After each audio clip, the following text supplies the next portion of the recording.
Yo me pregunto, Julio, si deberíamos empezar estos podcasts con una musiquita, como un podcast, como lo que lo llamas tú, un no podcast. Un no podcast. No sé, yo escucho algunos podcasts que tienen como una musiquita atrás, pero yo si no, esto con el perdón de los oyentes, pero si nos llenamos de trabajo, lo vamos a seguir haciendo. A No, mí, no vamos a hacer. a mí me preocupa siempre que las cosas requieren mucho esfuerzo, que la gente no hasta qué punto es tu compromiso, ¿no? Yo no estoy de acuerdo con esas ideas de que es importante comprometerse 100% con las cosas. No, no, no, el compromiso tienen el tamaño que tienen, ¿no? O sea, si tú vas a correr en las mañanas, chévere, tú le dedicas un ratico en las mañanas. Eso no tiene por qué convertirse que tú eres un corredor profesional y corres Un todo el día. maratonista. Exacto. Entonces, Eso es lo que cuando estás, los gringos llaman mission creep, que es cuando una empresa que arrancaba mediana, modesta, se empieza a convertir en este monstruo, este elefante sin necesidad. claro, en gerencia en español le llaman una crisis de crecimiento, ¿no? Crisis de crecimiento. A mí en los términos personales, lo que me siempre pienso es, no te comprometas más de lo que quieres hacer, porque al final eso lo saboteas, terminas no haciéndolo, ¿no? Claro, porque uno tiene que ir tanteando su terreno y ver hasta dónde quiere llegar. Pero bueno, no Vamos a vamos a hablar de eso hoy. ¿De qué vamos a no, es hablar hoy? verdad. Habíamos quedado en que íbamos a hablar de la negación, ¿no? Que la negación tiene una presencia en el mundo de las ciencias y en el mundo del pensamiento científico, y sobre todo en el mundo del pensamiento no científico. Y, y también en la narrativa y en la ficción y en la vida personal, ¿no? La negación como parte de una manera de vivir que nos facilita algunas cosas y nos impide otras, y como un ingrediente que siempre está ahí presente, a veces nos damos cuenta, a veces no. Mucha gente no se da cuenta mucho tiempo, a veces es flagrante la negación y la gente vive suerte de vidas paralelas, ¿no? ¿Cómo se presenta la negación en la ciencia? Así, casos que tú consideres notorios o que formen parte de tu experiencia. Bueno, como te puedes imaginar y como lo ves todos los días, ya sea en las redes sociales o en los medios, eh, la negación de la ciencia es prácticamente una religión hoy en día y hay toda una corriente de investigación en psicología que se dedica a tratar de entender por qué los individuos y las comunidades niegan los hechos científicos y la rebeldía contra la ciencia. Y yo creo que en este momento uno de los ejemplos más conspicuos de negación de la ciencia, por supuesto, es el cambio climático, porque confronta a la gente a situaciones en las que conceptos y estilos de vida entran en oposición, se contradicen y eso genera una tremenda ansiedad en la vida de la gente. Por ejemplo, la evidencia científica y tus expertos en cambio climático te están diciendo, mira, el consumo de combustible fósil está enriqueciendo la atmósfera con dióxido de carbono y otros gases invernaderos que hacen que la atmósfera retenga más calor y la temperatura de la Tierra hemos visto que ha ido trepando en los últimos 150 años desde el inicio de la revolución industrial y está llegando a niveles sin precedentes en los últimos, qué sé yo, 200.000 años, 400.000 años.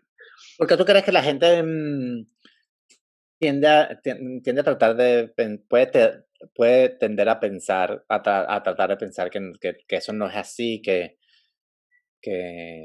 esos hechos no son concretos, pues no son verosímiles, ¿no? Bueno, el problema, según dicen los psicólogos que estudian esto, es que la gente entra en una cosa que llaman disonancia cognitiva. Y eso es básicamente cuando hay algo en tu entorno que entra en contradicción con tus hábitos y tus conductas y te produce confusión y ansiedad. Entonces la gente tiene dos opciones, o cambia sus hábitos y sus conductas o simplemente rechaza una creencia o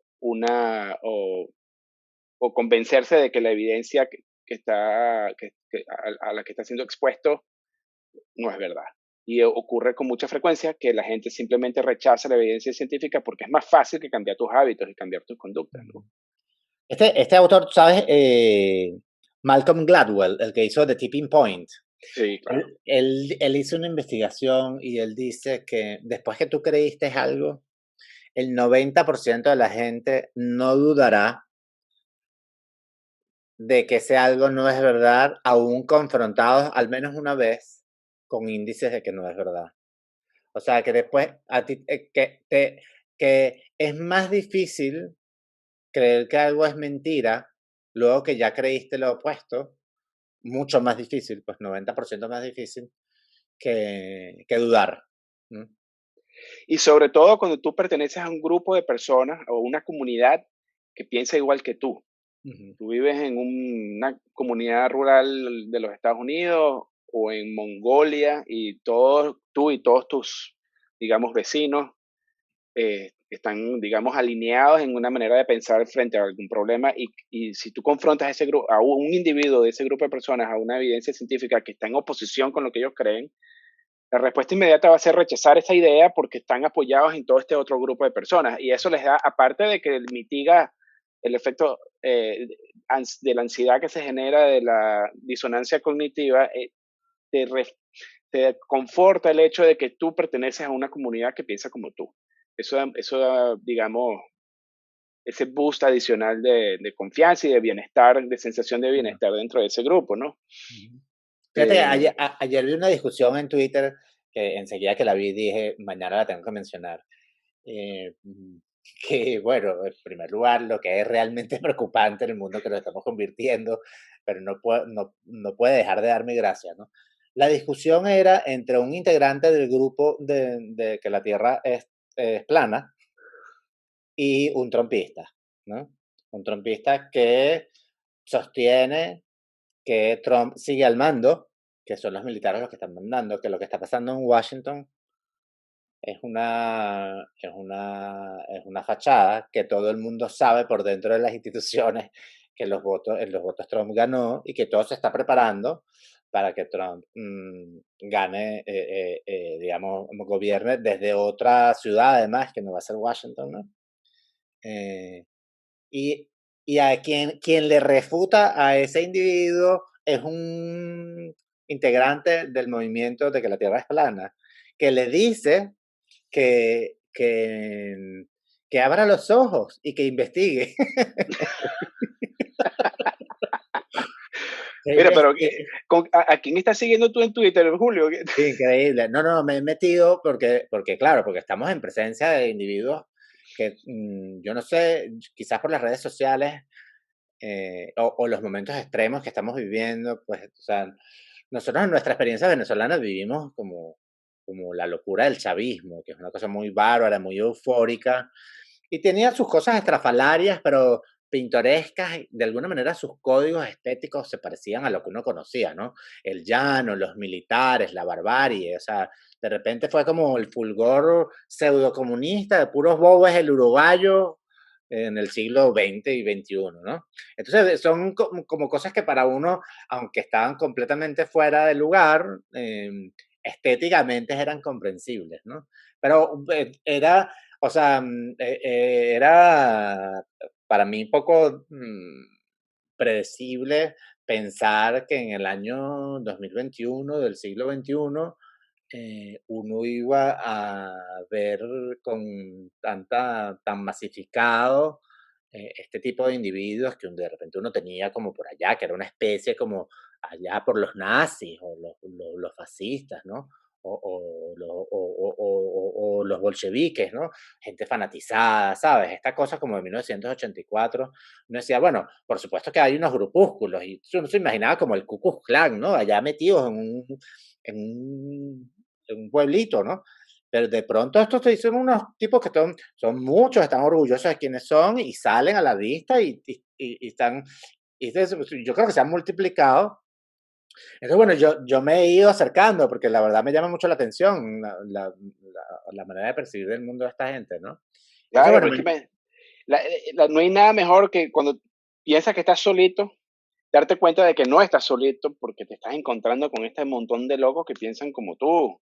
Y la tecnología pues ha facilitado ese proceso tremendamente.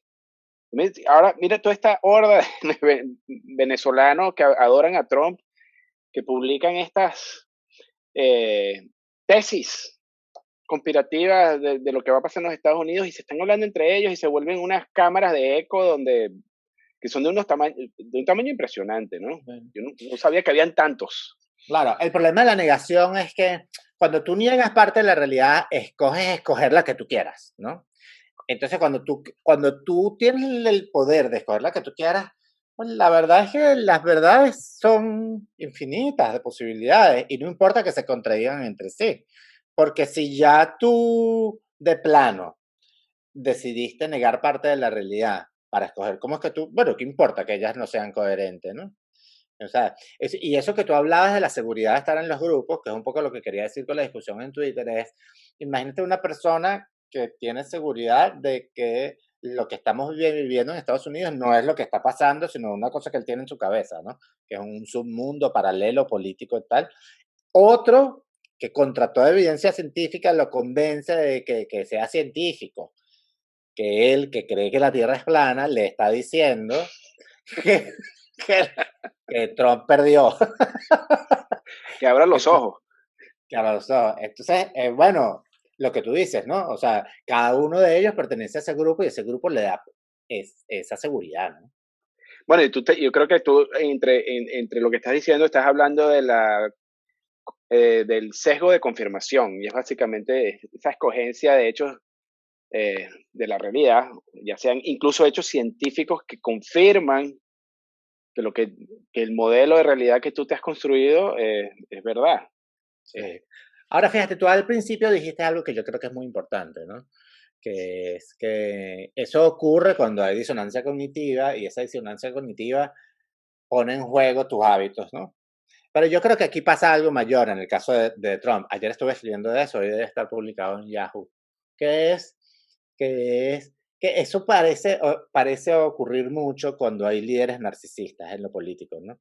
¿Por qué? Porque los líderes narcisistas, como necesitan ser tan vistos y están tan pendientes de seducir a su público, la gente termina amándolos muy profundamente. Y esos líderes, y eso es una cosa que vivimos con Chávez y se vivió con Perón y con Hitler, terminan siendo parte de la identidad de la gente.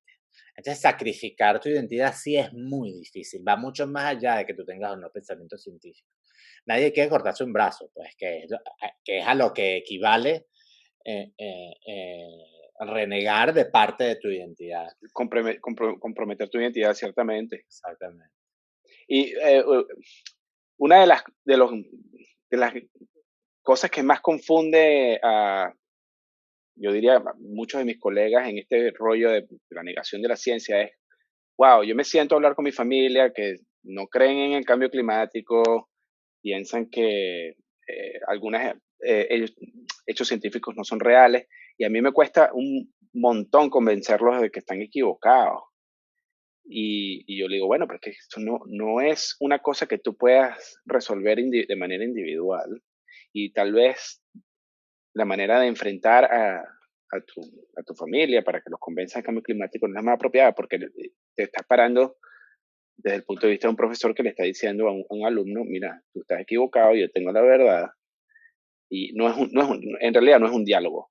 Y eso yo creo que le está causando mucho daño a este rollo, sobre todo que tiene que ver con la conservación y la importancia del conocimiento del sistema climático de la Tierra y como una cosa que hay que preservar para nuestra propia supervivencia, porque los científicos con frecuencia se paran desde esta palestra repartiendo instrucción y regañando en vez de, tú sabes, tener una manera de comunicarse de manera más constructiva, eh, en una forma de diálogo, ¿no? Y es una cosa tremendamente difícil de hacer, creo yo. Sí. Fíjate que no en balde, si yo me voy a ir para otro lado y para el lugar opuesto, ¿no? Eh, el gran descubrimiento de Freud en realidad fue lo transformador que es darse cuenta, ¿no? Porque, o sea, ¿qué fue el gran descubrimiento de Freud? Entre muchos, ¿no? O sea, entre muchos y algunos cuestionados y algunos evolucionados, pero fue un académico muy prolífico. Pero digamos que su gran, el aporte que fue transformacional no solamente para la psicología y para la psiquiatría, sino para el resto de las disciplinas humanas, el poder transformacional de darse cuenta, ¿no?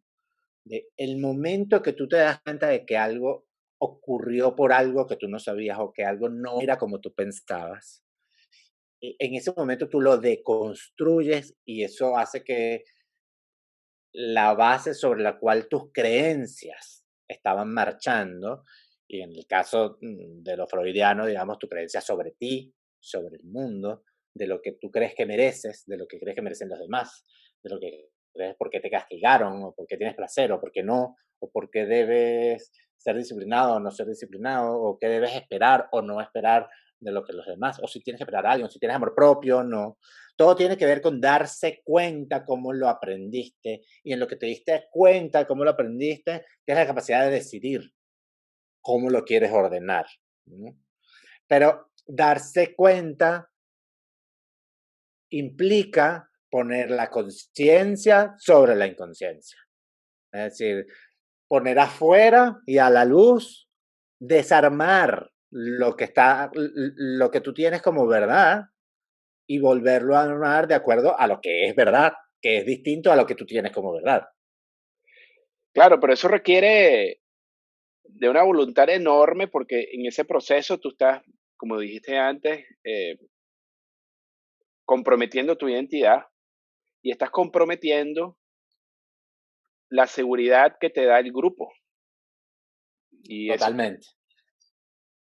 Por eso, por eso, claro, cuando tú te sometes a terapia o creces, no siempre tiene que ser terapia, tú te deshaces de cosas, ¿no? Rompes cordones umbilicales, rompes con una manera con una semblanza que tienes de ti mismo para escoger una semblanza nueva y eso implica dejar de obedecer a lo que otros esperan de ti, que empieza por las autoridades de tu familia y termina por lo que tú crees de la sociedad y empiezas a decir, bueno, no, yo funciono de esta manera y de esta manera me conecto con la sociedad y más o menos me funciona y si a otros no les funciona, pues les deseo que les vaya bien, ¿no? Pero ese proceso es muy doloroso. eh, y sí. por eso la gente cuando va al psicólogo llora tanto. Bueno, a mí lo que me preocupa, por ejemplo, y hablando otra vez del cambio climático, es Es que doloroso, pero ya va, pero es liberador. es Y liberador. es liberador. Y por eso, eso que acabamos de decir, que es absolutamente científico, la ciencia es liberadora, porque nos libera de nuestras creencias, lo que nos muestra es los hechos. Lo que es. A mí lo que me preocupa, como te estaba diciendo, específicamente sobre el cambio climático o la manera en que nuestro estilo de vida está modificando el planeta, que es al final del día la nave espacial en la que estamos, el único lugar que podemos ocupar en este momento y sobrevivir, es que el proceso doloroso sea realmente doloroso para la grandísima mayoría de la población. Y entonces que la manera de que finalmente la humanidad se convenza de que hay que cambiar estilos de vida y maneras de funcionar y de trabajar como sociedad sea a través de procesos que sean, digamos, transformadores, pero de una manera devastadora, como un cataclismo, ¿entiendes? Entonces, por eso es que es tan importante enfatizar o robustecer el sistema educativo para que las creencias de la gente, o por lo menos su manera de razonar, esté, digamos, dirigido por la evidencia y por el libre pensamiento, que tú le enseñas a los niños, mira, chamo, vamos a aprender, pero no estés completamente convencido de que esto es así. Simplemente investiga, ten curiosidad y está bien que no entiendas y que no sepas. Yo creo que enseñarle a los niños Y a además que convivir y que- con la y- incertidumbre es fundamental, claro, y que ese conocimiento no es estático. que no es estático, O sea, esto es lo que sabemos ahora. o así lo interpretamos en este Exacto. momento. A mí me sorprende, por ejemplo, en estos días, Matías, mi hijo, hace unos meses ya, me vino y me contó con mucha naturalidad, como si fuese el mismo conocimiento que tengo yo, que bueno, que en realidad había varias especies protohumanas, pues, ¿no? Que no era el Homo sapiens nada más. Incluso hubo como la teoría actual, lo que ellos ven en la escuela, es que hubo, digamos, varios protohumanos distintos y el que sobrevivió fue el Homo sapiens, ¿no? Y para mí eso es un conocimiento absolutamente nuevo. Mi respuesta fue, eso no se sabía en mi época. De eso no hablábamos nosotros. Para nosotros hubo una sola especie, que fue el No, Homo bueno, sapiens. no, tal vez no te acuerdes, pero en el colegio nos enseñaban que había que si el Homo erectus y había el, Claro, el pero Homo. en mi cabeza estaba que todos eran parte de la misma evolución. Bueno, sí, son parte del mismo linaje evolutivo. Y hubo un momento en que, por ejemplo, cohabitaron Europa el Homo sapiens con yo no sé qué, con los neandertales, que no sé qué otro bicho era. Incluso hay estudios recientes que demuestran que hubo interacción entre estos grupos de humanos, incluso tuvieron progenie, se reprodujeron. Pero O bueno, sea, que los ne- mestizaje. hubo mestizaje y los neandertales eventualmente desaparecieron. Pero Ok. me parece chévere que al Matías le estén enseñando esas cosas. Sí, probablemente es que yo lo aprendí mal o no me acuerdo. Posiblemente. Pero bueno, es interesante porque la evolución, así como el cambio climático, la evolución es otra de las teorías científicas o hipótesis científicas que, digamos, entra en oposición con las creencias de muchísima gente, especialmente las que tienen ancladas sus creencias en la religión de manera muy fuerte, ¿no? Porque esto de pensar que, bueno, que la vida, a la vida le va dando forma eh, procesos naturales y los procesos, el, lo estocástico, pues, Ujú. y no hay una gran fuerza detrás que está razonando y planeando, pues, el camino de la gente, y que la vida no tiene propósito, esto produce una angustia tremenda, ¿no? Pero Claro. la verdad es que la vida no tiene propósito por sí misma. Por lo menos no lo conocemos, ¿no? Yo creo que yo tiendo a pensar que no lo conocemos, porque no sé si no tiene propósito. A veces las cosas dan la impresión de tener un orden misterioso que no sabemos, mm, que no conocemos, pues, ¿no? O sea, la gran mayoría de las veces yo lo que me hago es pensar siempre, no es que las cosas están escritas, ¿no? Sino que tienen una asociación que no me esperaba. Eh, y, y casi siempre lo que pasa es que la mayoría de los eventos de la vida uno no se los espera, ¿no? Em, la lucha del ser humano por vivir una vida predecible es enorme y muy desigual, ¿no? Porque la verdad es que la gran parte de las cosas son inesperadas y están dadas por una relación de eventos que no podemos controlar, ni predecir, ni prever. Pero vivir con esa incertidumbre, como dices tú, es difícil y el ser humano tiende a proyectar esas necesidades religiosas en esas creencias de las que hablamos y agruparse con otros que tienen las mismas. Y muchas veces, bueno, no importa lo que la realidad nos diga, em, creer en esto me hace sentir mejor, ¿no? Sin duda, pero sabes que de lo que no hemos hablado, Julio, es de la negación y la narrativa. Tú ¿Cómo se sabes que manifiesta? una...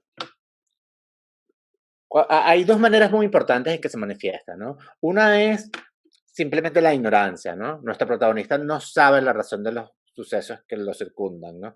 No sabe quién mató a fulanito, no sabe quién lo está traicionando, no sabe una información fundamental para poder tomar decisiones, ¿no? Y ahí los narradores o las historias escogen que la audiencia sí lo sepa, por ejemplo, y eso le produzca muchísima angustia sobre el destino de su protagonista, no sabiendo lo que la audiencia sí sabe, ¿no?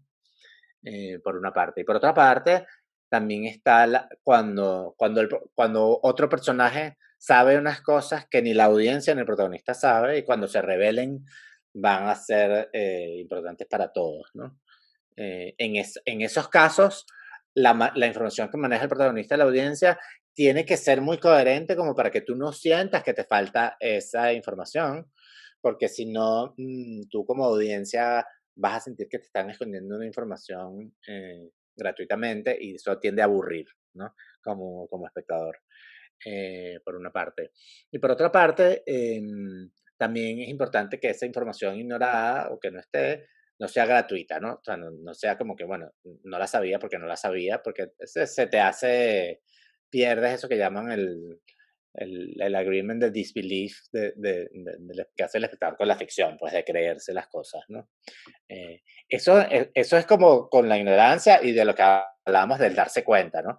Cuando el protagonista se da cuenta de toda la verdad, eso va a ser una verdad reveladora que lo transforma a él, transforma la historia y transforma a su entorno, ¿no? Em, Ahora, respecto a la negación, digamos, escogida, tiene mucho que ver con la identidad que hablamos antes, ¿no? O sea, lo vemos mucho, fíjate, en esta cosa romántica que pasó por Shakespeare y terminó en en las fotonovelas francesas y terminó en nuestros melodramas, ¿no? Eh, en esta historia de la Cenicienta, ¿no? De esta mujer sumisa, obediente, buena siempre, no importa cuánto la jodan, no importa cuánto la humillen, ella siempre es buena, buena, buena, y ella trata de estar feliz porque si Dios la puso a sufrir, el sufrimiento es bueno, ¿no? Es esta creencia muy católica, ¿no? Em, en algún momento eso se traducirá en felicidad y en dinero y ella se va a casar con el tipo más guapo que además es millonarísimo y más buena gente que el carajo, ¿no? Em, Usualmente ocurre que esos personajes confían en otros personajes que las están jodiendo, ¿no? O sea, la dueña de la casa, o la prima millonaria, o la mejor amiga que se está acostando con el tipo, y todo el mundo lo sabe menos ella. Todos los indicios se le presentan en la cara y ella decide, no puede ser que fulanito me esté traicionando, eso es imposible, ¿no? Em, y eso no ocurre en nuestras vidas, ¿no? Uno siempre está al lado de alguien que está pendiente que uno no lo joda, ¿no? Pero, pero eso en la ficción ocurre como una forma de mostrar la solidez de la fe de ese personaje, que en algunas culturas es fundamental. Eso en México, que es donde, digamos, más se, más se elaboraban ese tipo de melodramas, ¿no? Ha dejado de ir pasando y las protagonistas ahora, bueno, son más representantes de lo que son las mujeres en México, que son un poco más de armas tomar. Todavía tienen muchísimas directrices católicas y es una sociedad muy machista, ¿no? Pero obviamente ha evolucionado respecto a 30, 40 años cuando nosotros veíamos esos melodramas, ¿no? O sea, distinta de lo que eran las historias en el Caribe, ¿no? Donde las mujeres eran más bien rebeldes, gritonas y inventoras, ¿no? Las mujeres en nuestras telenovelas son las que proponen la acción de la historia. Si tú ves una telenovela mexicana, ves que ocurre tradicional, pues de las vías, ves que ocurre exactamente lo contrario. Las mujeres no hacen nada siendo las protagonistas, ¿no? Lo hace todos los que están alrededor, ¿no? No sé si te acuerdas La Fiera, que era que era una adaptación de los hermanos Karamazov con Doris Well. Desde entonces, pues Famosísima esa novela, ¿no? las mujeres en las telenovelas venezolanas eran de armas tomar, ¿no? Y también eran así en las telenovelas colombianas cuando lo empezaron a hacer. eh, y eso habla un poco de nuestra cultura, ¿no? Yo siempre me doy cuenta de que el mundo lucha contra el mercado y bueno, pues la verdad que nuestra sociedad fue matriarcal siempre, ¿no? Total. Entonces, tenemos nosotros que entender cómo era esa dinámica de opresión, porque nuestra dinámica de opresión es diferente, ¿no? En nuestra sociedad, el hombre no solo no tiene ese poder omnímodo, sino que además es un tipo como permisivamente abandonador y abandonado, ¿no? Que nunca crece, que siempre es un, bueno, para nada entre comillas, por supuesto que estoy exagerando, ¿no? Y generalizando, pero El hombre más bien es un tipo que tiene permiso de no hacerse cargo de nada. No de tener todo el poder, sino de no tener ninguno. La libertad de no tener ningún poder, ¿no? Pero bueno, creo que nos fuimos por otro lado. Me hiciste recordar al famoso Palomino Vergara de Rochela. Exacto. Para los que no son venezolanos y estén escuchando eso, búsquenlo. Palomino Vergara, un personaje popular, cómico, que habla de este patriarcado venezolano del Pero que estamos hablando. Pero además Palomino Vergara es un perfecto ejemplo de la negación en narrativa, porque el tipo llegaba al bar. Totalmente. Él proyectaba una visión de sí mismo frente a los demás que era de, "Uy, este tipo está recho". Sí, sí, sí. No, no tenía desperdicio. Bueno, Enrique, yo creo que hemos desmenuzado este tema con bastante profusión. No, vale, estuvo chéverísimo y no me parece nada mejor que cerrar este no podcast con esta cuña de Palomino Vergara, es una cosa Exacto. extraordinaria. Bueno, búsquenlo, Palomino Vergara. Ese era Emilio Lovera, ¿no? Emilio Lovera con un peinado a lo Trino Mora, otro personaje que vale la pena consultar en las redes. Eso no tenía desperdicio, Bueno, Enrique, muchas gracias como siempre por esta conversa. A la de gente verdad. que nos está escuchando, llegó hasta aquí milagrosamente. Muchas gracias. Ojalá le puedan dar like o suscribirse. Nosotros no estamos tan pendientes de los likes porque no es que estamos pretendiendo volver esto un asunto comercial, pero sí sería chévere que se suscriban para que les lleguen como cuando hagamos una nueva entrega o vean las viejas, etcétera. No, y que corrijan, que nos dejen comentarios para que nos corrijan los disparates o nos den su opinión. Eso es súper nice, ¿no? Que podamos seguir la comunicación. Claro que sí. Bueno, Bueno, muchas gracias, Enrique. hasta la próxima, Tupac. Feliz viernes, feliz fin.